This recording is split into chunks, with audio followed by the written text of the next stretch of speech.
Oi, gente, boa noite. Vou fazer uma apresentaçãozinha rápida de mim.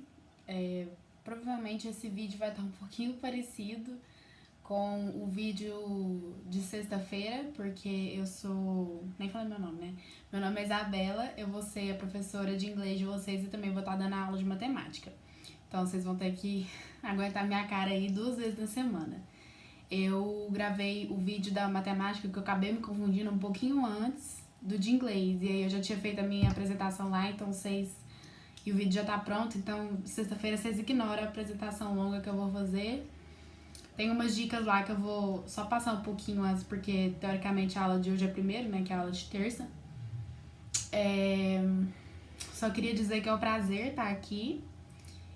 Participar do cursinho popular sempre foi um grande sonho meu de poder ajudar, porque eu sei que essa fase do cursinho é realmente muito complicado, né, para dizer o mínimo. E eu queria só dizer que eu sou uma pessoa muito aberta. O que vocês tiverem de dúvida, angústia, se precisar conversar comigo, se vocês acharem que eu posso ajudar de alguma forma, eu tô aqui disposta a ajudar. Pode mandar mensagem no meu privado. Se a gente não tem grupo de inglês, mas vocês têm o meu contato no grupo de matemática. Qualquer dúvida, angústia, se vocês acharem que eu posso ajudar vocês de qualquer forma, pode me mandar mensagem, mesmo que eu demore a responder, eu sempre vou responder, tá bom? Eu faço medicina, eu tô no 4º período, tava, né, pelo menos, antes da pandemia. E eu fiz 1 ano de cursinho, eu não passei do 3º ano direto, e eu acho que, mesmo sendo difícil, né, porque a cada ano a gente vai cansando mais, mas eu acho que também me deixou mais forte, mais preparada, sabe? Não só pro vestibular, mas pra vida mesmo, pra gente encarar que nem sempre as coisas dão certo e isso não é motivo pra desistir, se isso for realmente o seu sonho. E me ensinou principalmente a importância da disciplina. Ter disciplina é muito importante, a gente saber otimizar o nosso tempo de estudo. Então, eu falei num vídeo bem longo sexta-feira, mas eu vou tentar resumir aqui, que eu acho que é muito importante você saber estudar. Eu sinto que no meu 3º ano eu não sabia estudar. E tem um estudo, de novo, eu não vou saber falar a referência, mas que diz que a nossa concentração, ela se mantém a mesma de um adulto, né? Em média, até o máximo de 30 minutos. Depois disso, vai só decaindo a nossa taxa de concentração. E isso muitas vezes porque a gente fica focado, insistindo ali numa mesma matéria ou no mesmo exercício. E isso vale tanto para o seu momento de estudo quanto para o momento da prova. Então, no estudo, se você tá vendo que você não tá rendendo mais, varia. Porque quanto mais você variar matérias e estudar por um tempo, por exemplo, 50 minutos. 50 minutos é um intervalo bom, é quase 1 hora, e você não vai ficar o dia inteiro naquela matéria, vai conseguir aprender várias coisas no mesmo dia. Por exemplo, se você marcar para estudar 6 matérias naquele dia de 50 minutos, vai praticamente uma tarde de estudo e você estudou muita coisa. Você pode achar que não, mas você estudou muita coisa. E na prova do Enem ou qualquer outro vestibular, isso também é importante, porque qualquer vestibular, ele é composto de questões fáceis, médias e difíceis. E se você fica preso ali numa questão que é difícil e que provavelmente ninguém acerta, você não tem a garantia de que você vai acertar se você ficar muito tempo nela, e é fato que você perde muito tempo de prova porque você ficou preso naquela questão, sendo que você podia estar acertando várias questões que são consideradas fáceis, né? Em outros vestibulares até que não tem tanto esse problema, mas no Enem isso é especialmente importante porque tem a questão da TRI. O professor Vinícius até falou um pouquinho mais do como que funciona, né, a TRI, que cada questão ela não vale a mesma pontuação. Depende de quantas pessoas acertam ela, depende de se ela é considerada fácil, médio ou difícil. Então, se você acerta uma questão difícil, ok, mas se você erra uma fácil, a sua nota cai muito. Então, o que eu acho que é importante para vocês é ter essa noção de que você tem obrigação de acertar as fáceis, tentar ao máximo as médias, e tudo que difícil de vir é lucro, mas pelo menos as fáceis você tem que ter garantido.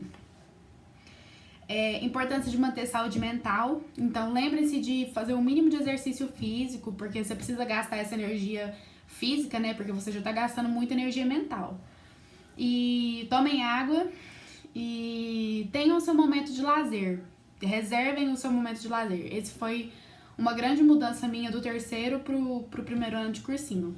Porque, inclusive, na minha época, o cursinho era integral e todas as quartas-feiras, quando eu fui pro cursinho, eu não ia nas aulas. Simplesmente não assistia às aulas, porque no horário de quarta-feira era um horário de aulas que eu já tinha um certo domínio. Então eu aproveitava para ficar em casa, eu não deixava estudar, eu estudava em casa, eu mantinha a rotina certinho.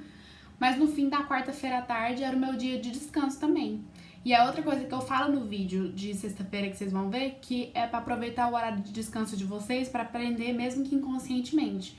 Usem o Netflix, usem um livro, entendeu? Veja uma série que é, sei lá, histórica, porque você tá relaxando, fazendo uma coisa diferente e tá aprendendo ao mesmo tempo. Bom, acho que é isso. Agora falando só um pouquinho mais sobre o inglês no Enem, gente, ele é só 5 questõezinhas. E o meu objetivo com vocês é que vocês acertem as 5 questões. Por quê? Isso significa que se você acertar 5, você vai ter que acertar só 35 questões de gramática. E a gente sabe que português é muito mais difícil do que o inglês, mesmo o inglês não sendo a nossa língua nativa. Porque a vantagem das questões de inglês no Enem é que elas são basicamente de interpretação de texto. E isso é muito bom. Porque conforme você vai adquirindo contato com a língua, você aprende certos macetes, você aprende contexto. E entender contexto é muito importante para a língua inglesa. E aí que entra de novo a importância do Netflix ou de ver filmes em inglês em qualquer outra plataforma que você tenha, televisão, né? Eu não sei a realidade de cada um aí. Mas tentem se acostumar a ver o filme, se ele for... A maioria dos filmes é feito nos Estados Unidos, né? Ou de língua inglesa. Tenta acostumar a ver o filme na língua nativa e, de preferência, a legenda em inglês.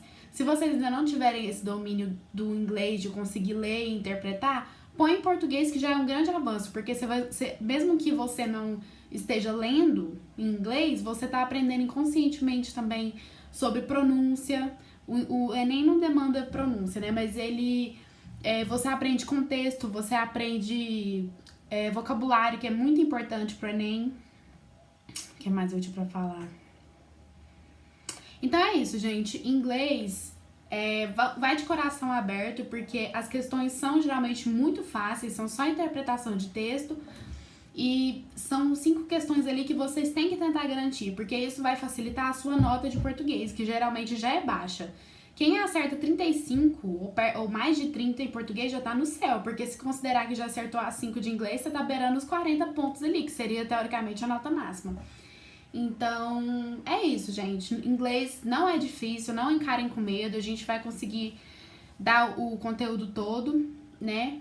E, se Deus quiser... E deixa eu ver o que mais. Acho que é isso. Então, bora pra primeira aula. O Gabriel deve ter falado pra vocês, né? Que vai ser alternado, uma semana sim, uma semana não. Sintam-se à vontade também pra mandar mensagem se vocês acharem que eu posso melhorar de alguma forma, se tiver alguma crítica construtiva, né, pra mim. E é isso, gente. Tá? Tudo certo? Então, bora pra aula. Oi, gente. Boa noite, né? Eu gravei esse vídeo de dia, mas vocês vão ver assistir à noite. O que eu ia falar, meu Deus? Eu vou fazer... Eu tinha explicado isso, como eu tinha gravado a aula de matemática primeiro também, eu tinha explicado isso lá, mas eu esqueci que a aula de terça é primeiro. Então, eu vou só avisando que o meu método de aula vai ser um pouquinho diferente dos outros professores. Eu vou apresentar da mesma forma, mas eu tô usando um aplicativo diferente. Porque aí eu posso conversar com vocês só não vão estar vendo a minha cara.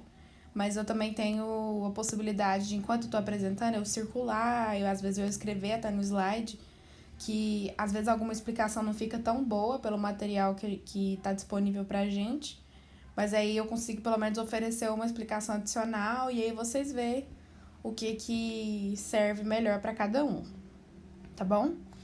A aula de hoje é bem simples, ela vai ser uma aprofundada nos temas que o Gabriel deu semana passada, né? Ele deu uma visão geral de modos verbais para vocês. E a minha primeira aula é sobre os 2 modos verbais um dos principais, né? Que é o Present Simple. Até ficou aqui errado no slide, vocês desculpa. E o Present Continuous. Present Simple ou Simple Present não tem diferença não, viu, gente? Pode... tanto faz. Aí eu coloquei aí uma chartzinha só pra divertir, pra gente começar, né? E outra coisa que eu vou falar com vocês. Geralmente, inclusive a professora, quem era aí do CEPOP do ano passado, vocês também tinham a professora, a Bia, né? A professora de inglês. Ela me passou muitos materiais e algumas dicas de como ela fazia com vocês, sobre treino de vocabulário e tal. E realmente eu não... o ideal seria a gente não ler os textos juntos, né? Eu deixava mais isso pra vocês, até pra vocês aprenderem melhor. Só que, como... pelo fato da gente estar tendo essas aulas no modo EAD, e eu não sei como que tá exatamente o nível de cada um, eu acho que é mais válido a gente... eu vou dar um tempo, às vezes, nos momentos que tiver um texto, que eu coloquei alguns exercícios aqui nesse slide, além dos que eu vou disponibilizar na lista de exercício. Eu vou dar um tempo pra vocês pelo menos darem uma olhada no texto, ler o texto. Eu tô mexendo aqui, viu, gente? Não estraga a tela, não. E aí depois a gente vai ler juntos. Eu não vou traduzir ele inteiro, mas pelo menos umas partes pra ver se vocês estão entendendo o que o texto tá falando. E aí a gente já vai pros exercícios e pro treino do vocabulário, tá bom? Então, bora lá. Deixa eu botar aqui no modo de apresentação.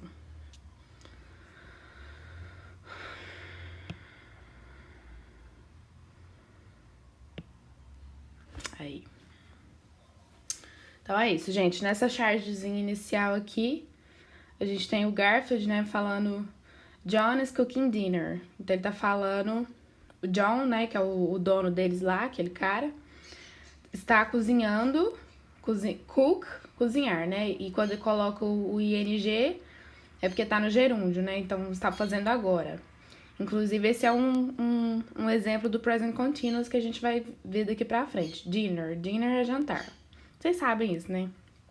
Não tenham paciência comigo que... minha primeira aula.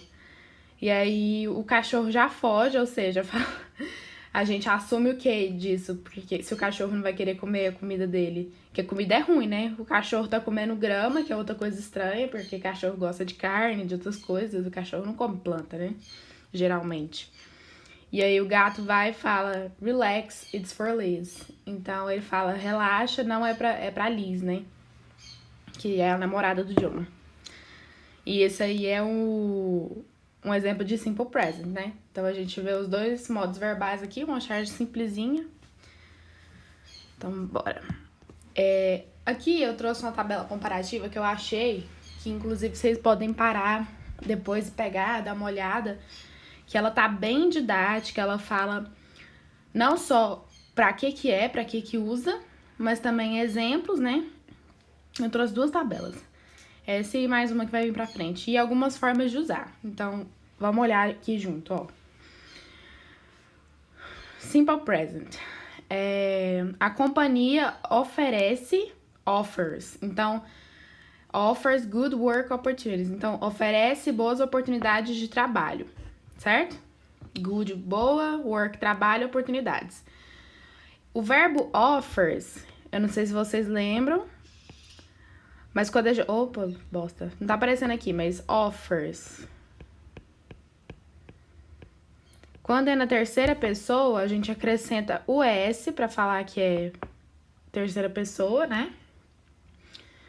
E ele tá no simple present porque tá falando de algo que acontece, um fato. Não só coisas que estão acontecendo nesse momento, mas é um fato. Independente da época que você fala, a companhia vai oferecer boas oportunidades de trabalho, entendeu? Então, o simple present a gente usa não só para indicar fatos ou eventos, né, que é a mesma nome chique para a mesma coisa, e ações também que tendem a se repetir, entendeu? Então, coisas que acontecem, por exemplo, todo ano, essa coisa se repete todo ano, é uma coisa padrão. Então, você pode explicar usar ela para ser explicado no Simple Present. E aqui ele colocou o esquema de como que a gente usa, né? Tanto na forma negativa quanto interrogativa, né? Dá um tempo pra vocês olharem a tabela também.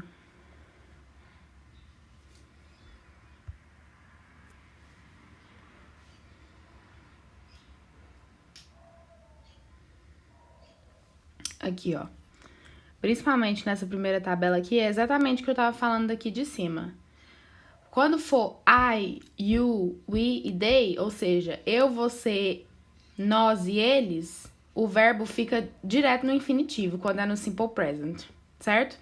Só que quando for as pessoas da terceira pessoa, ele, ela ou aquilo, né? Aí você bota o verbo igualzinho no infinitivo, só que acrescenta o S, porque esse S denota que você tá falando da terceira pessoa, certo?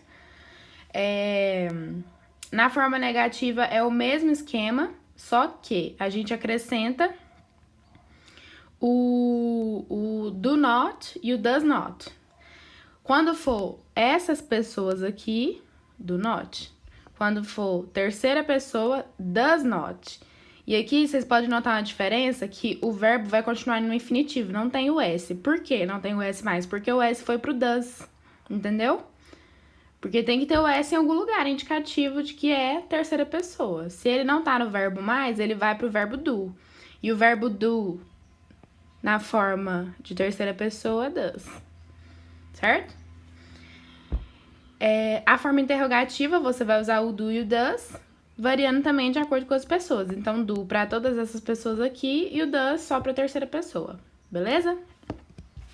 Agora, vamos dar uma olhadinha comparativa no present continuous. Falar aquela mesma frase no present continuous é para você falar de alguma coisa que está acontecendo agora, que não é necessariamente um fato. Então, olha, ó, a companhia está oferecendo boas oportunidades de trabalho. Inclusive, a gente pode pressupor umas diferenças de sentido aqui. Se ela está oferecendo agora, não tem o agora aqui, mas quando você coloca o oferecendo no gerúndio, né, o offering, você já supõe que é uma coisa que acontece agora, né, no momento da fala. Então, a gente supõe que se ela está oferecendo boas oportunidades de trabalho agora, isso não é uma coisa padrão. Não é sempre que ela oferece boas oportunidades de trabalho.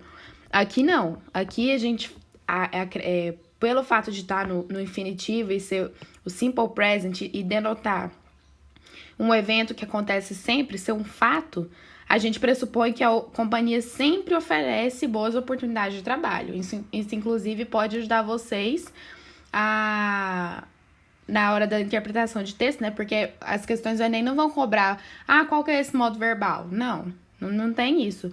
Mas elas podem cobrar interpretação por diferentes usos de modo verbal. Então, né, lembrando, aqui é fatos ou coisas que sempre se repetem, e aqui são situações que acontecem no momento da fala. Ou seja, não é necessariamente algo que acontece sempre, igual aqui. Beleza?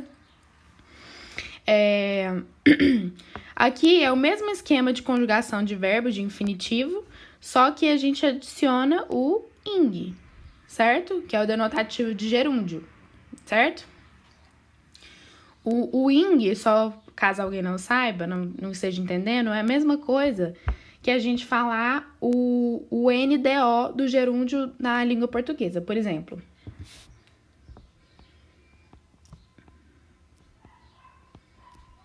andando. Esse NDO aqui significa que você está andando no momento da fala, agora, certo? E ele o equivalente dele no inglês é o ING, ok? Bom, forma afirmativa do present continuous. Eu, você, nós e eles, né? I am. O I é am, né? Não usa are só usa o are pra você, nós e eles. I am, o infinitivo do verbo e o ing.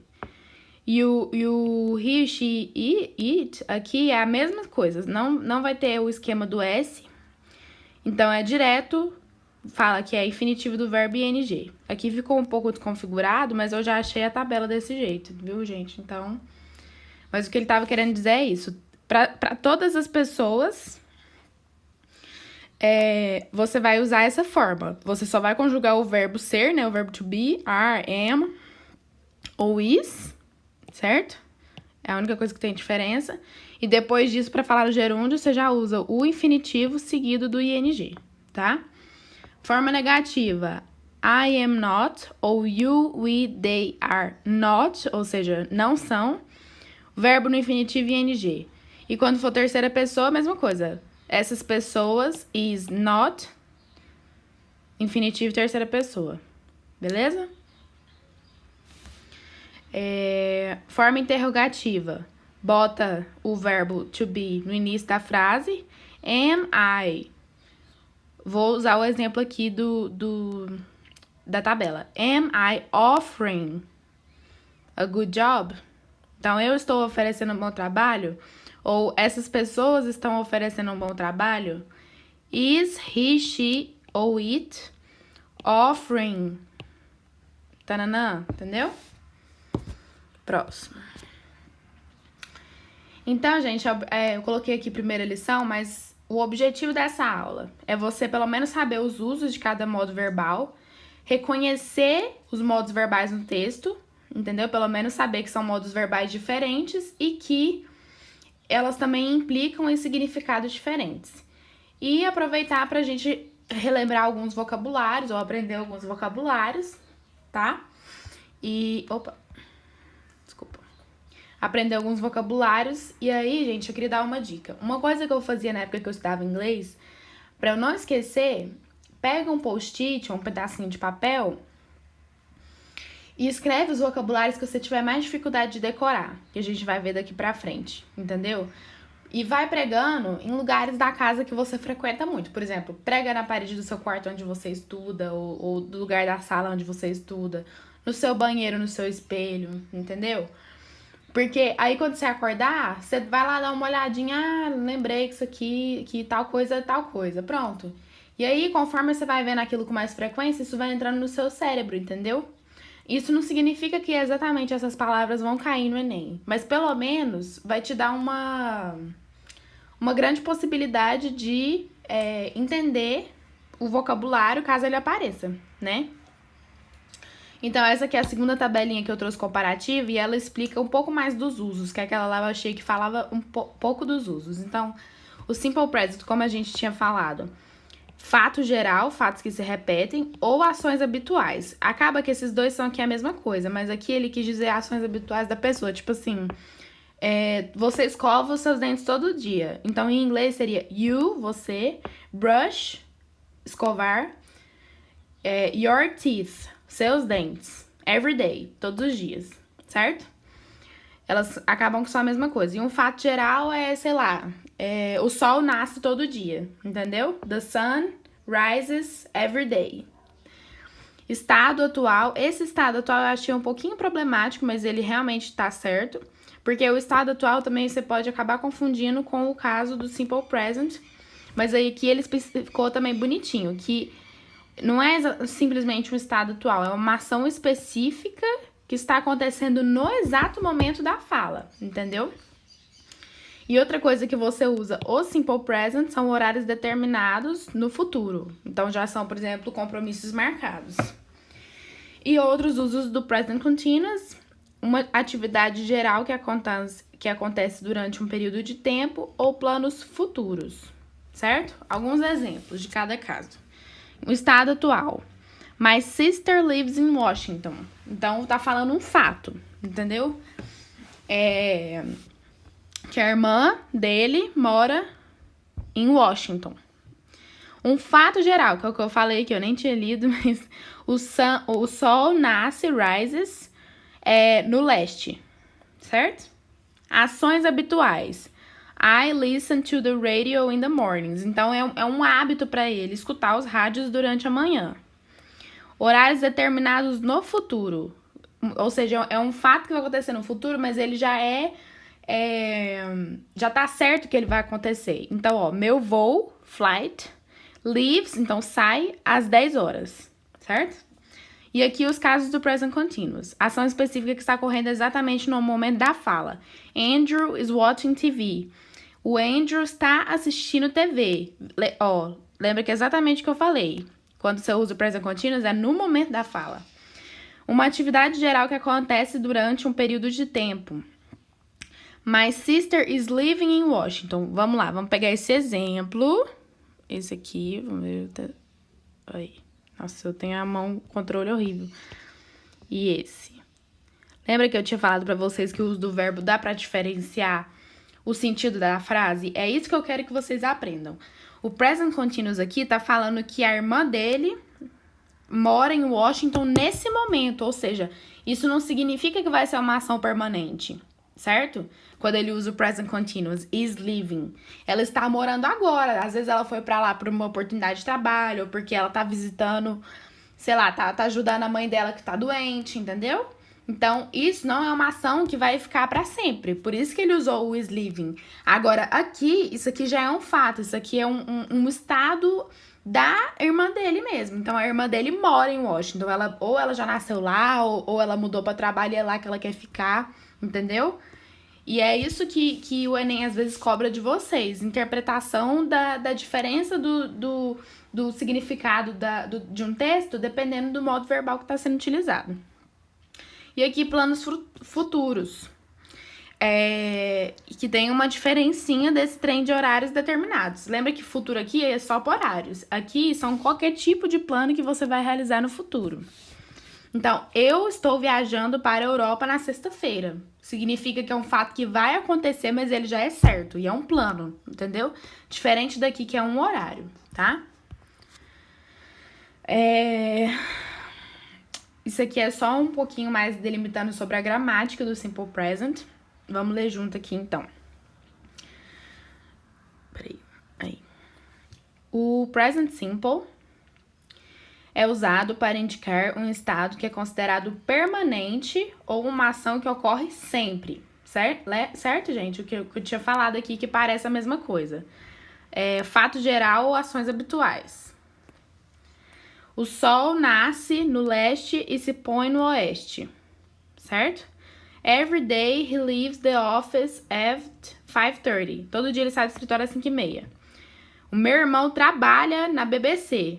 Isso é um fato, é uma coisa, não é que ele está trabalhando agora, não é que ele está com um emprego temporário lá, tá trabalhando de freelancer, não, ele trabalha, o emprego dele é fixo na BBC, entendeu? Por isso que você usa o Simple Present e não o Present Simple.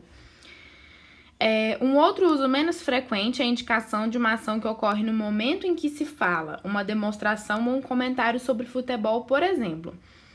Isso aqui é um caso específico que a gente vê, como ele fala, no futebol. Mas não é uma regra geral, entendeu?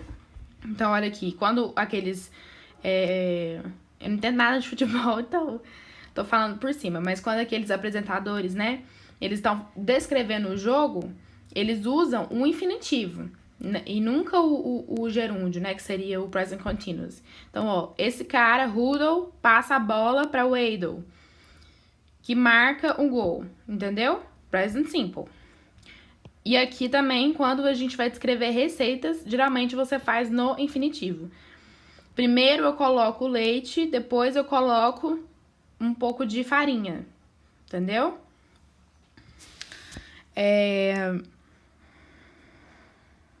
Isso aqui é só aquela regrinha que eu tinha falado pra vocês, da necessidade do S, certo? Então, he, ou she, ou it, walks. He, she, ou it, cries. She, esse as aqui tá fora de... Desconfigurou também, gente. Mas o verbo aqui é she... Opa, peraí. She, he, ou it, watches. Watches é ver. Depois a gente vai aprender um pouquinho mais da diferença de quando o verbo no terceira pessoa é só com S ou quando você tem que acrescentar ES, tá bom? Mas de maneira geral, como vocês vão ter que escrever, é só você entender que tem essa diferença. Mas toda vez que tem o S, né, que é um verbo, no infinitivo com o S, você tá pressupondo que é terceira pessoa, tá? E aqui um pouquinho mais a fundo sobre o present continuous. É usado, então, para que a gente tinha falado que ele é usado? Para situações que ocorrem no momento da fala ou fatos que já estão marcados, como uma viagem, né? Que vão acontecer no futuro. O present continuous é usado para indicar um estado atual, ou seja, não é um estado permanente, ou um evento que está ocorrendo no momento da fala, ou próximo ao momento da fala, mas que não é considerado permanente. Isso aqui, gente, falou tudo. Lindíssima, falou tudo. Aqui. Ele está trabalhando para a BBC agora. Lembra que tinha diferença lá? Que ele trabalha para a BBC, ou seja, é um emprego fixo. Aqui, tá falando que ele tá trabalhando para a BBC agora, não é algo que ele sempre faz. Estamos morando num apartamento alugado. Rented é alugado. E flat é a palavra preguiçosa para apartamento. Entendeu? Estamos morando, ou seja, não é sempre que a gente pretende morar aqui. Ele está estudando inglês. Significa que ele está estudando no momento em que se está falando. It's raining. Alguma coisa que tá acontecendo exatamente agora. Aí isso aqui é um adendo que eu achei no livro que eu usei para montar a aula para vocês. Que existem alguns verbos. Isso aqui, gente, é só para vocês terem essa noção de gramática, tá? Não se assustem. Existem verbos que normalmente não se empregam na forma contínua, ou seja, no present continuous, mesmo quando se refere a um estado temporário. E esses aqui são os verbos. Entendeu? Isso é uma particularidade da língua inglesa, não tem muito uma explicação, entendeu? Por exemplo, remember. Você nunca fala eu estou lembrando de tal coisa. Você fala eu lembro de tal coisa, entendeu? Os americanos nunca falam I am remembering that day, aquele dia. Não, I remember that day, eu lembro daquele dia, entendeu? Alguns deles, no entanto, podem ser usados tanto no present continuous quanto no present simple, mas o seu significado é diferente dependendo da forma utilizada. Vamos ver as diferenças. Verbo pensar, think. I think, eu penso que ele é um bom professor. He's a good teacher. I'm thinking, estou pensando about going on holiday soon. Estou pensando de entrar de férias em breve, certo? Então, qual que é a diferença do verbo aqui? I think he's a good teacher. Eu acho que ele é um bom professor. Essa é eu tô expressando uma opinião minha. Agora, quando eu falei que I'm thinking about going, é meio que você tá prevendo alguma coisa que você quer fazer. Estou pensando, estou considerando, entendeu? Não é pensar, tipo assim, estou imaginando tal coisa. Não é nesse sentido. Quando você coloca o ing, o think, o verbo pensar, adquire o sentido de estou considerar, estou querendo sair de férias, entendeu? Por exemplo. E o verbo appear também. O verbo appear é aparecer, né? Então, o que tá falando aqui? The weather appears to be better. O tempo parece que está melhor, certo? E aqui no present continuous ele falou he's appearing at the Royal Theatre now. Ele está se apresentando nesse teatro aí agora, certo? Então, qual que é a diferença de appears aqui? Appears, no simple present, tá falando que aparenta, que é algo que parece estar sendo tal coisa. E aqui, appearing, é apresentar. Então, quando você apresenta um livro, apresenta uma peça, apresenta uma aula, entendeu? Então, no ing, o verbo o verbo appear, aparecer, ele ganha o sentido de apresentar, tá? E quando ele tá no simple present, é de aparecer mesmo, aparenta. Parece que tal coisa tá melhor, parece que tal comida é gostosa, sei lá, entendeu? Bom, chegamos na primeira atividade. Eu vou dar um tempinho pra vocês lerem o texto, pelo menos passar o olho em cima dela aí, e aí eu vou ler em português, traduzindo, não vou ler o texto em inglês. E aí a gente já até coloquei a resposta aqui e a gente discute um pouquinho do texto, porque eu quero treinar a interpretação com vocês um pouquinho, tá?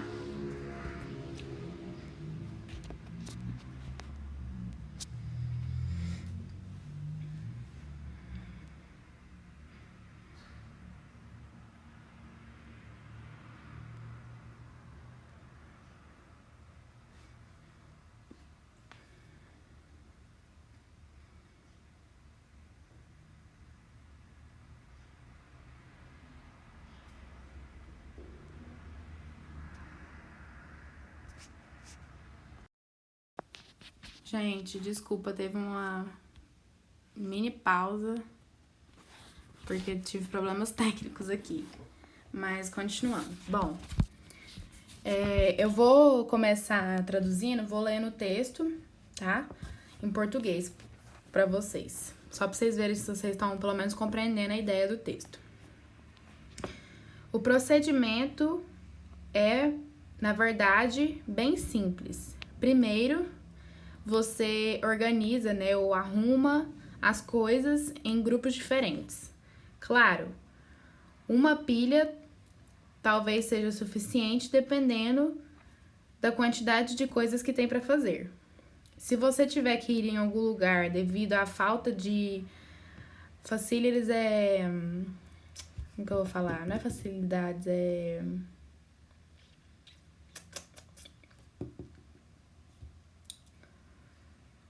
como é que eu vou explicar? Tô sem a palavra, daqui a pouco eu volto pra falar o que é facilities. Se você tiver que ir em outro lugar, o próximo passo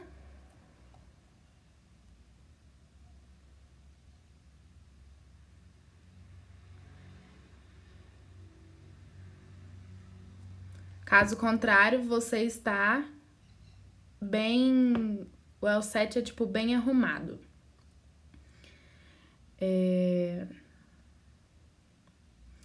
É importante não ficar refazendo as coisas. Overdo é refazer.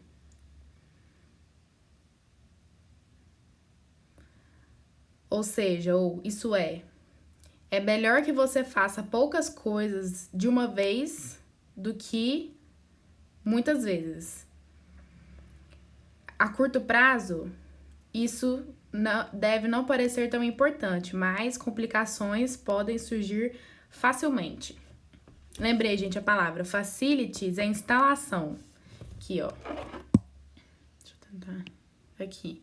Então, se você tiver que ir em algum lugar pela falta de instalação, pela falta de lugar, entendeu? Bom, 2. Daqui, né? Continuando. Algum erro também pode ser bem caro, de custar caro, expensive. Primeiro, o procedimento inteiro vai parecer complicado. Logo, todavia, ou logo, porém, isso vai se tornar só mais uma faceta, só mais um lado da sua vida.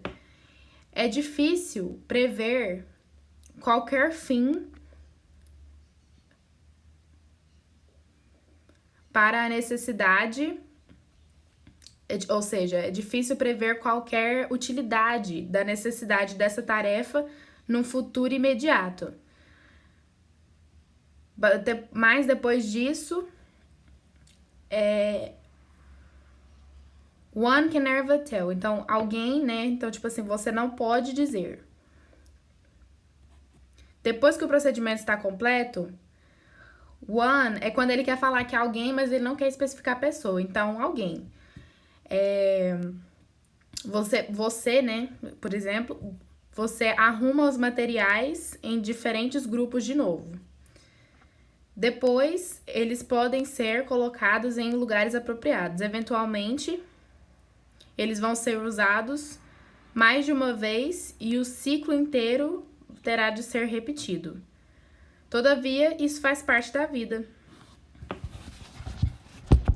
Bom, aí a letra A tá perguntando qual processo está sendo explicado pelo autor. Ele é um texto um pouco que não deixa tão... que você tem que ler ele inteiro para entender que ele tá falando de lavar roupa, né, gente? Não ficou tão claro. Mas a gente vai entendendo conforme ele vai falando assim, você divide em pilhas. Pilha de quê? Pilha de roupa, entendeu? E quando ele fala que se você tiver que ir em algum lugar devido à falta de instalações, é porque, de maneira geral, nos Estados Unidos, eles não possuem muita... como é que fala? Eles não tendem a ter máquina de lavar em casa, né?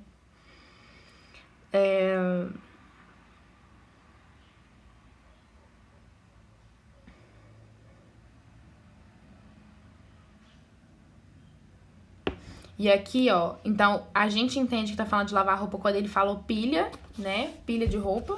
E quando ele fala aqui, o ciclo de lavar roupa tem que ser repetido, entendeu? Então, porque tem que dividir, né, as roupas na hora de lavar pra não pegar cor, tal.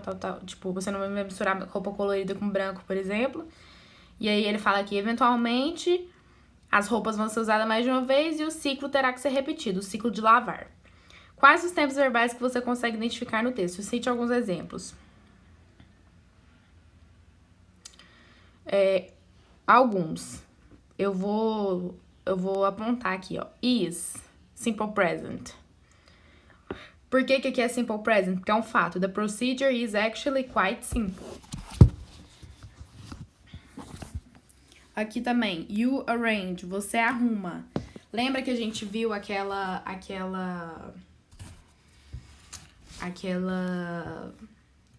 peculiaridade de alguns verbos, que eles mudam não é de que muda significado, não. Que eles são usados no infinitivo para quando você quer denotar, por exemplo, quando você tá explicando uma receita, quando você quer dar uma ordem. Aqui ele tá explicando alguma coisa, como se fosse uma receita de comida. Então, ele tá falando, primeiro você arruma as coisas em diferentes grupos. Por isso que tá no infinitivo, no simple present, entendeu? Então, aqui a gente tem simple present também. Vamos lá. Aqui, simple present. Eu tô circulando, gente, só os que a gente viu hoje, tá? Que é o simple present e present continuous. É importante, it is important, simple present. It is better to do.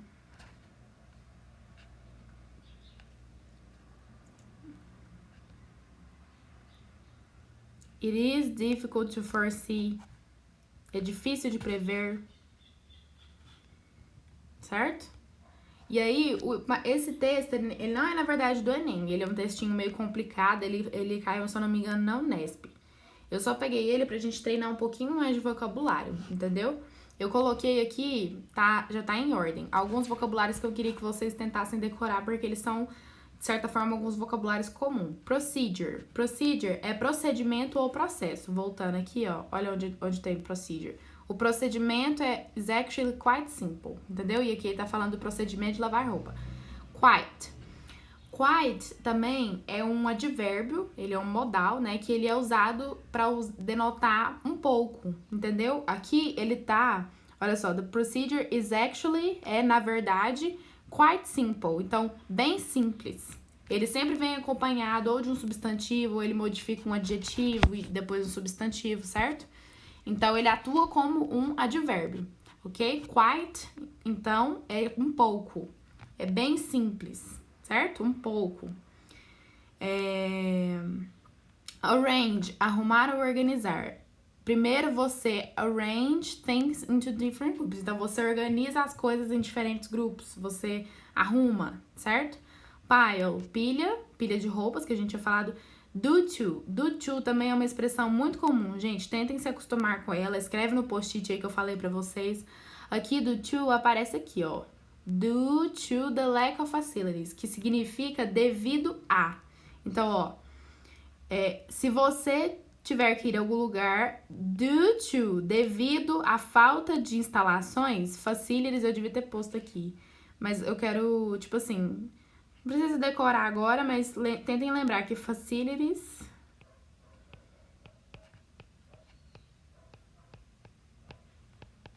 é instalação.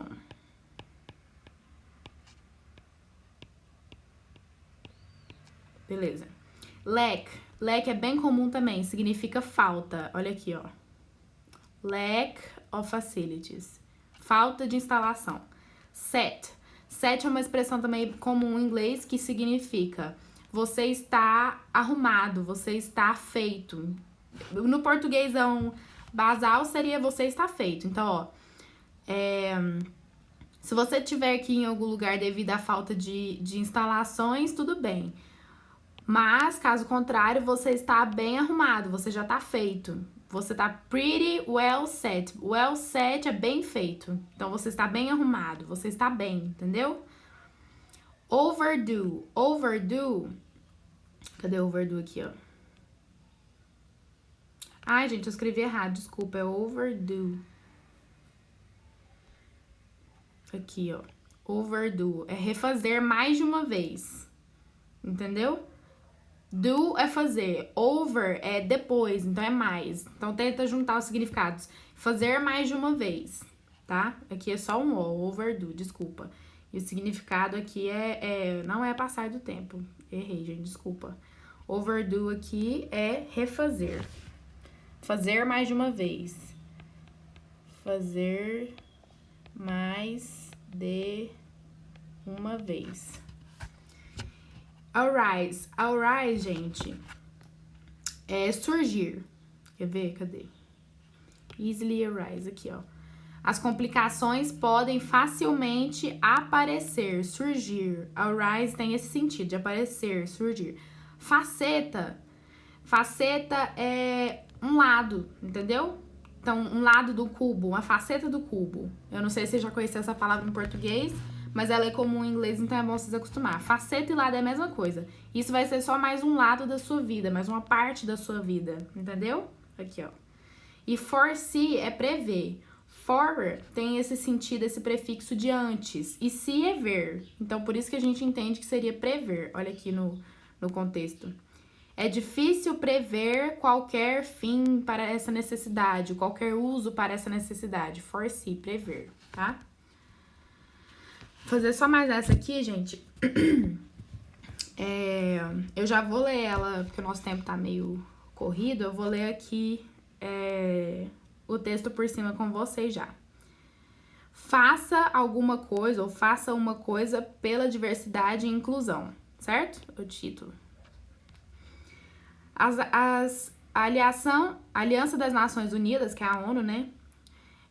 Está lançando uma campanha ou seja, que mira, que objetiva engajar as pessoas do mundo, around the world, para fazer uma coisa para apoiar a diversidade cultural e inclusão.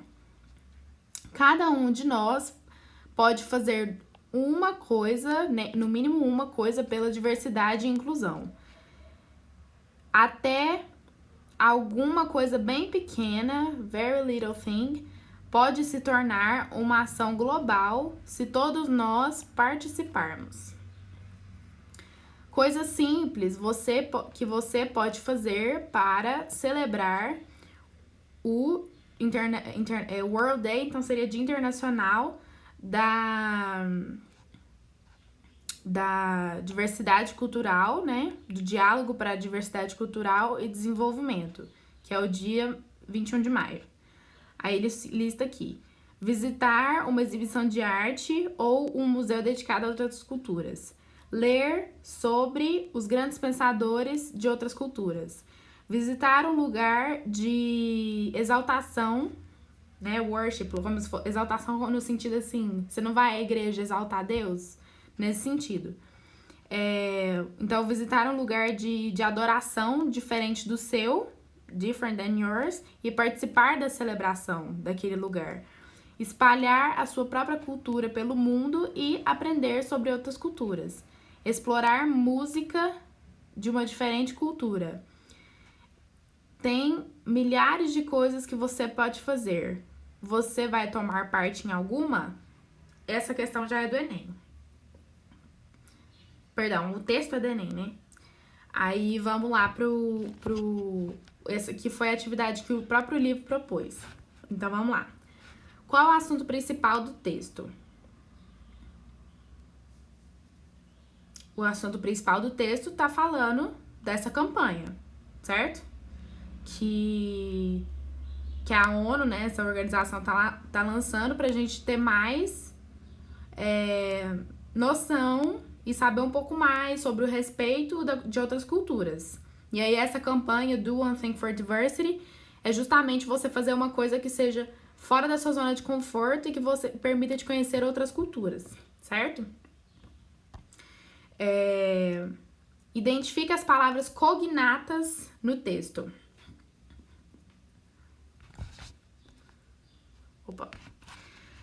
As palavras cognatas, gente, palavra cognata são palavras que são ligadas umas a outras porque são do mesmo tema. Por exemplo, se eu falo pra vocês Bolsonaro, o que vocês pensam? Política, Congresso, Rodrigo Maia, sei lá, não é? Tipo assim, são todas palavras que estão diretamente ligadas, relacionadas no mesmo nicho ali. E aqui é a mesma coisa. Por exemplo, palavras cognatas: diversidade, inclusão, cultura, ação global,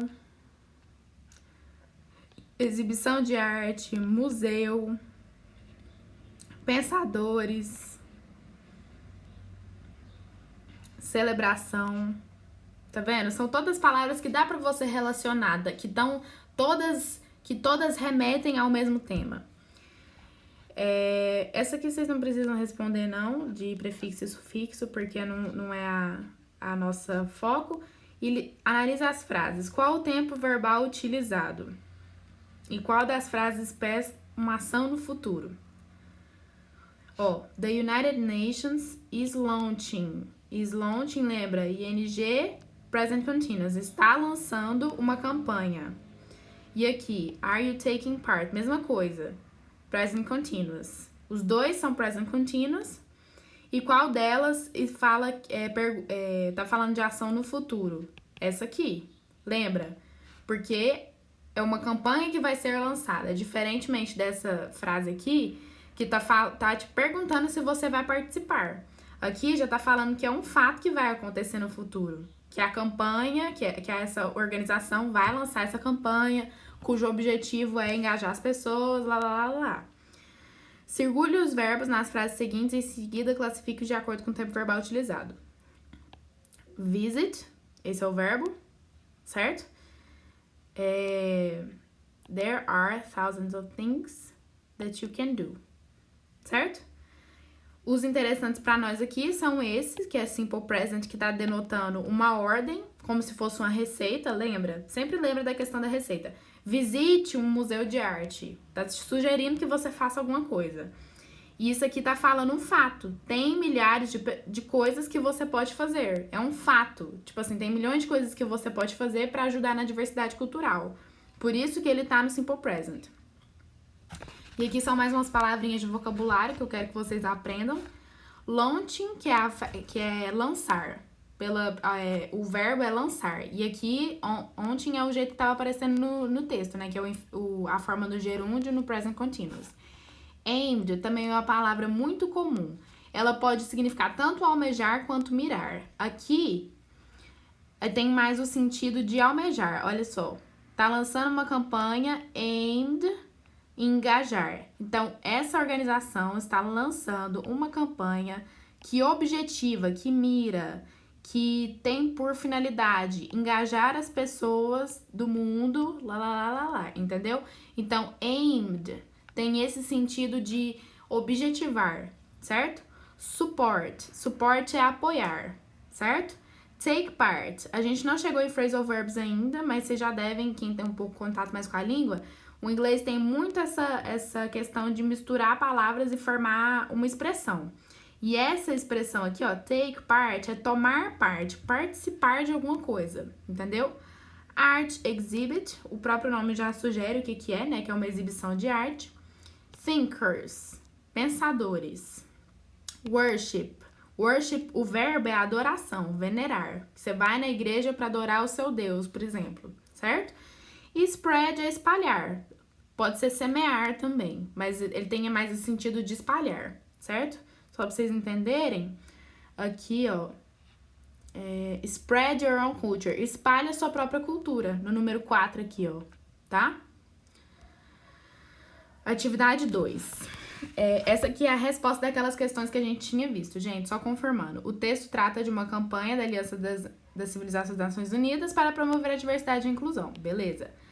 Aí os termos cognatos que a gente tinha olhado. Nações, civilização, campanha, cultural, inclusão, museu, global action, lembra? Diálogo, dedicado, participação, celebração, certo? Deixa eu ver o que era a letra C. Ah, não, essa aqui a gente não importa, vamos para a letra D. Ignora a letra C.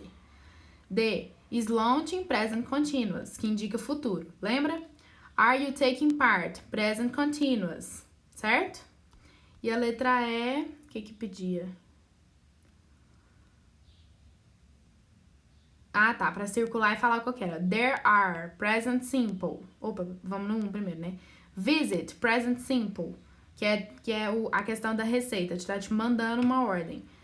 Uma exibição de arte, um museu, dedicated. Esse aqui é participo passado, mas vocês não precisam preocupar com isso agora, não. There are, present simple, porque é um fato, tá falando que existe milhões de coisas que você pode fazer, certo? E esse aqui é o modal do can do, que também não importa agora. Essa aí não sou eu, é só pra...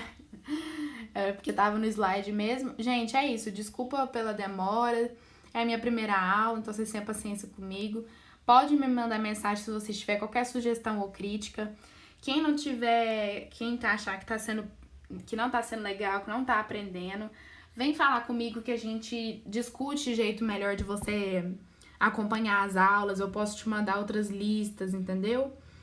E é isso, gente. Não vamos desistir, que vai dar tudo certo. E é isso. Até a próxima aula. Beijos.